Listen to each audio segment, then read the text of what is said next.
Human trafficking or modern-day slavery is the fastest-growing crime in the world.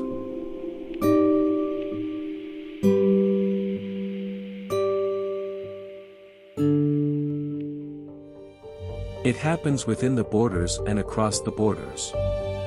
Unfortunately, not even a single country is free from this crime.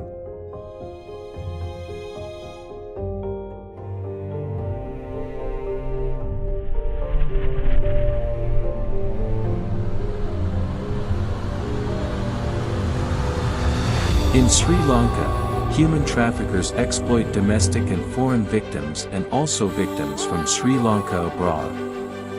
Due to poverty, ignorance, and the false promises of well-paying foreign employment opportunities offered by labor recruiters, many migrant workers become victims of a variety of situations, including but not limited to forced or exploitative labor, commercial sexual exploitation, domestic servitude, organ removal, and forced begging.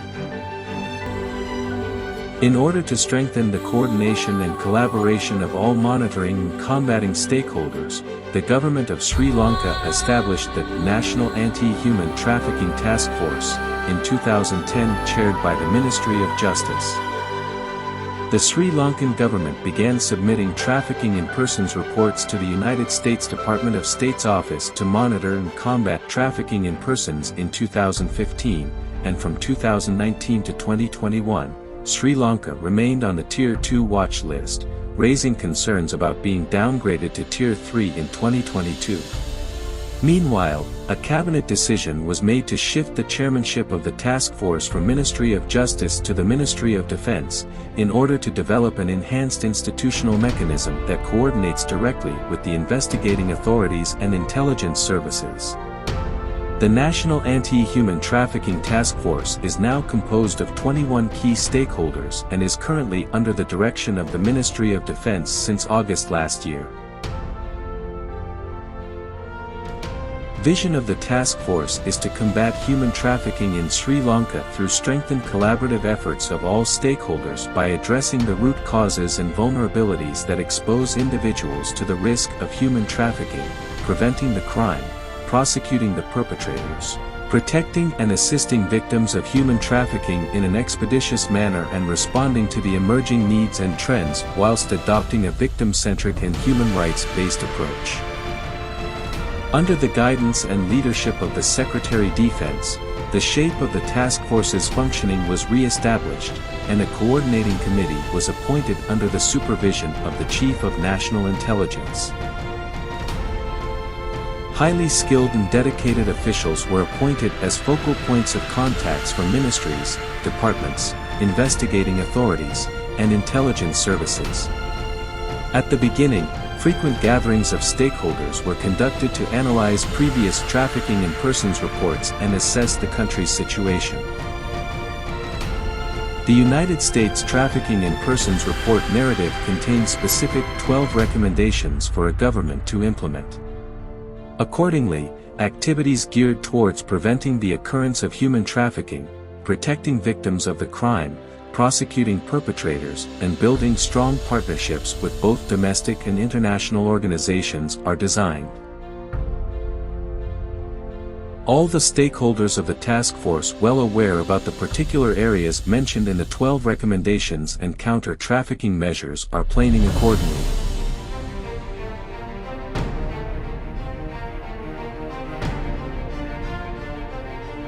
The task force increased efforts in creating greater awareness among officials of the stakeholders and also the community. The task force is conducting many public awareness campaigns through all the media, and the response from the community is getting stronger gradually.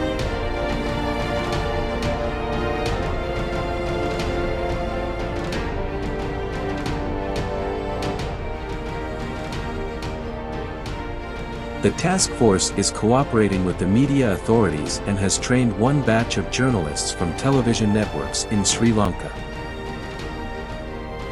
With full sponsorship and assistance by the International Organization for Migration, local and foreign subject experts were consulted, and awareness programs were conducted to train the officials, including intelligence officers from intelligence services. And also, initiated capacity-building programs for officials of the stakeholders in order to enhance their capabilities and utilize them as trainers. With the participation of renowned experts, officials of the stakeholders were trained on subjects, laws, best practices, and strategies. The International Organization for Migration coordinated personal resources and provided full funding for the entire programs.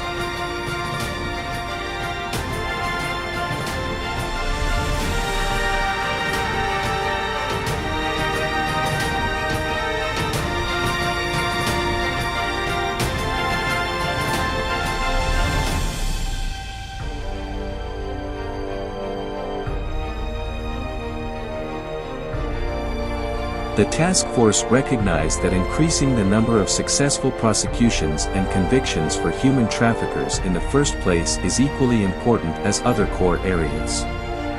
Actions and initiatives were taken to expedite some of the long-running cases, including foreign victim cases.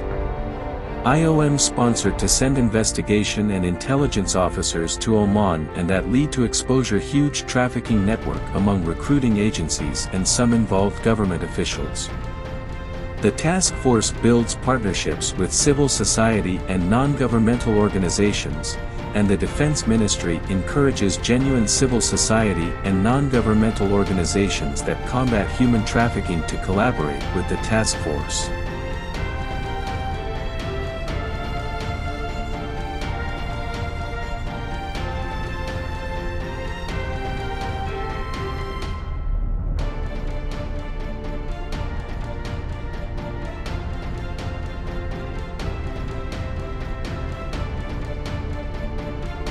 Due to the dedicated commitment of the stakeholders of the task force and demonstrated overall increasing efforts compared with the previous reporting periods, Sri Lanka was upgraded to Tier 2 in 2022.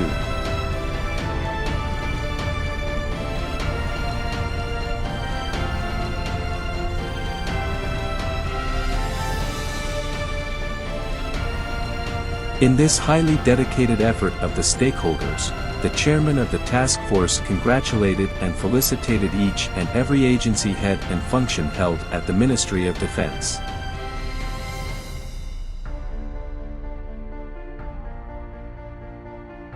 The government of Sri Lanka is in line with internationally accepted best practices and committed to curbing human trafficking in all its forms and manifestations, with an aim to reach Tier 1 within the next 2 years.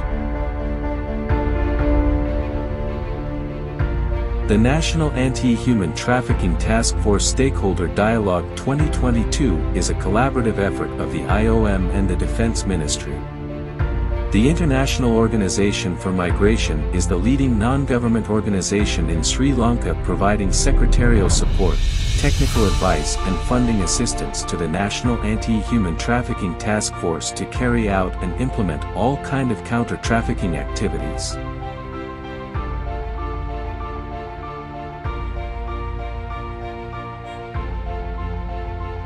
We are the team that combats human trafficking in Sri Lanka. We are steady forward. We are united and dedicated. We, task force, ensure the human rights, security, and dignity of our children, women and men.